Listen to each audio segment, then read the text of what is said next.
Hi, you're watching Behind the Curtain with me, Amy, on Fuse TV. This week we'll be looking at the Gilbert Sullivan Society's production of Trial by Jury. Trial by Jury is a one-act opera written by Gilbert and Sullivan and is about a breach of promise of marriage in a lawsuit in which the judge and legal system are the objects of light satire. The first production was performed on the 25th of March 1875, but this year it's going to be performed on the 27th to the 30th of November, 7:30 p.m. each day, and Saturday there is a matinee performance at 2:30 in the council chambers of the Students' Union. So let's go see what they're rehearsing. Silence in court! Right, lovely. I'll just give that line here. And all's attention lend, behold your judge in due submission bend. Right, okay, yes, that's fine, that's all okay.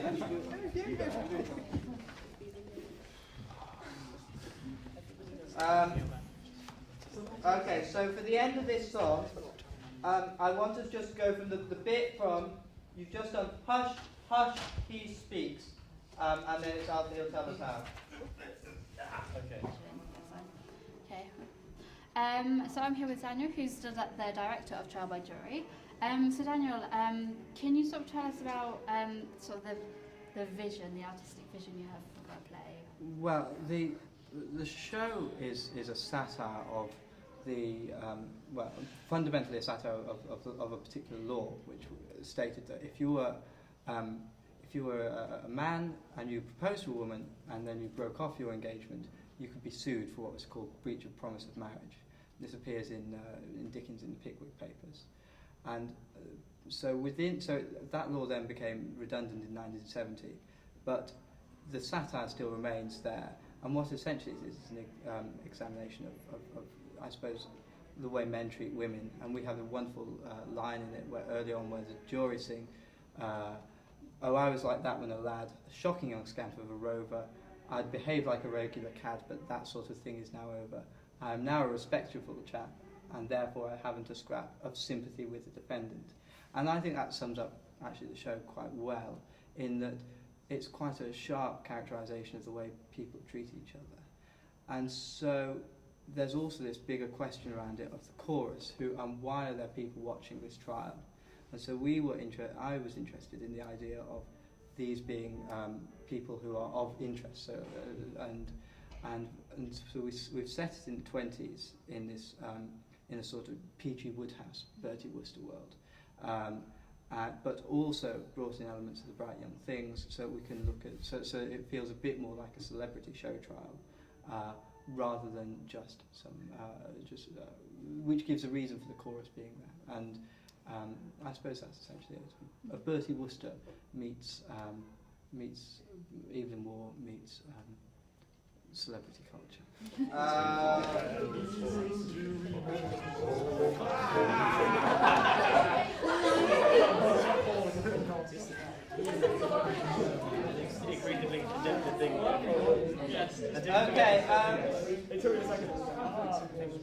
Okay, so in Dean's page 43, please, Ollie. We'll just go from the bridesmaids singing, but this he is willing to say, and again we want bubbles and noise. So this is, but this I am willing to say. So I'm here with Michael, who is in Trial by Jury. So Michael, do you want to tell us about your character and who you play? Well, I'm the foreman of the jury. I initially was the valet, so the butler to the defendant, but the foreman who was originally there never turned up, so I got bumped up to do the foreman. So it was a great opportunity, yeah. Do you enjoy rehearsals, or do you find them quite intense? I've done like rehearsals with other societies before, and this is a lot more easygoing for sure. And it's not, it's quite fun-loving atmosphere really, and it's not very serious, so it's very easygoing. Yeah. Mm-hmm. Do you have a favourite character sort of in Trial by Jury?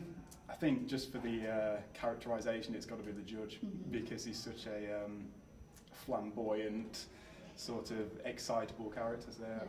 That's really good to see in a show like this.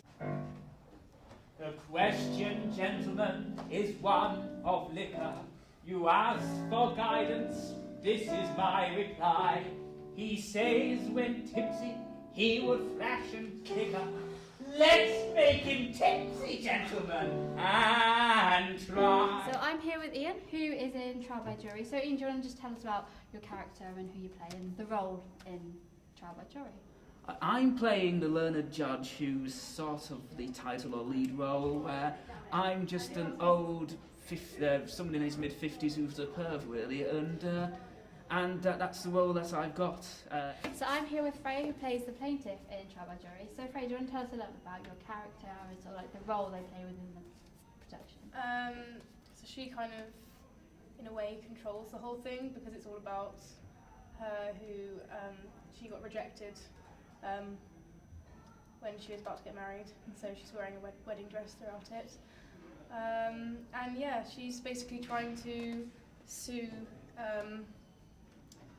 Edwin, who rejected her, to try and get money from him, and then ends up still getting money by the end of it, but through a different outcome. I'm here with Scott, who plays the usher in Trial by Jury. So do you want to tell us a bit about your character and sort of like the role they play within the production? Well, the usher is sort of, well, he has this opinion of the process of law, that it's sort of like a religious right to him. He's very stuffy about everyone being in the courtroom and spends a lot of the show telling them all to shut up. But this is willing to say, if it will appease her sorrow, he'll marry this woman today and he'll marry the other tomorrow.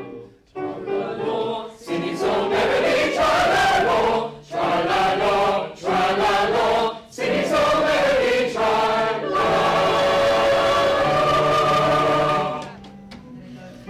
Okay, so well, I'm looking forward to go see Trial by Jury, and if you want to go see Trial by Jury too, tickets can be purchased by contacting tickets at mugss.org, and they are £5 for students and £8 for non-students.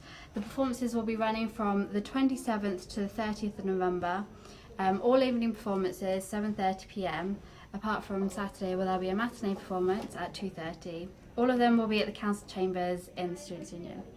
I'm Amy Gill and you've been watching Fuse TV. Thank you and good night.